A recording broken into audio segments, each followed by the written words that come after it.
Hi, this is Tutor Nick P, and this is Word Origins 44. The word origin today is oxymoron. All right, remember we use this in English to mean a word a word or a term that actually has kind of opposing meanings together or used together. So let's look at the note here. So an oxymoron is a term that contains two opposing words that don't seem to belong together. When you hear them, they feel like they should almost be like, turning a magnet around when it repels each other.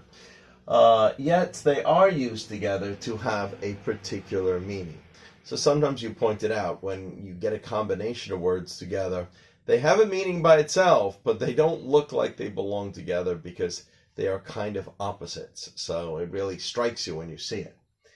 All right, so let's continue here. The origin of the term oxymoron comes from a Greek word, oxymoros, okay, which means pointedly foolish. Oxy, the beginning of the word oxymoros, can mean sharp or keen.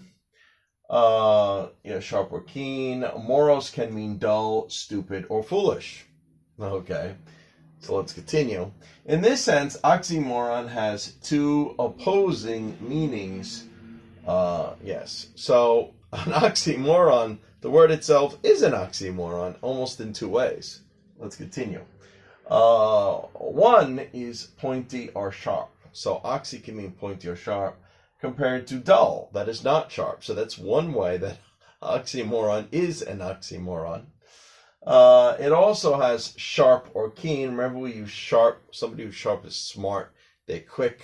They learn quickly. Keen also usually means that you're skilled or talented or especially smart, which suggests one is smart and alert, opposed to meaning dull and stupid. So again, the word oxymoron, the origin of it, the two separate parts of it, is kind of an oxymoron in two ways. In two ways, it has opposing meanings together. All right, and here's just some examples of our typical oxymorons when we see them. Bittersweet, this is one I often use as an example. We could say like a bittersweet victory. I think we used to talk about the Williams sisters. I think there was a couple of times where they played each other for the championship. And whoever wins, you think, well, it's a bittersweet victory. So it's sweet, of course, because you won, but a little bitter because you beat your sister. So in order for you to win, your sister had to lose.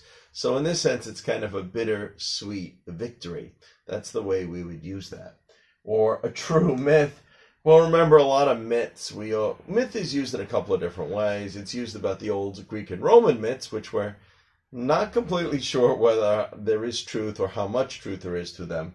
But myth is also used to mean an idea that a lot of people believe, but that, at least some people think is false. So if you say a true myth, well, yes, it could go together. Maybe this particular myth really is true. So again, it's an oxymoron. Truth and myth is usually something that is not correct or not true. Freeze and burn. All right, we do know freeze and burn. It's a real thing. If anybody ever had ice cream in the freezer for like a year or something, or way too long, and I guess some of the cold seeped into the ice cream, and you open it up, it's got frost on top. That's called freeze and burn. So the ice cream can get freeze and burn, but yet it is an oxymoron. Here you got freezer, something is really, really cold. Burn, of course, is hot, so you have a freeze and burn. Old news, yes.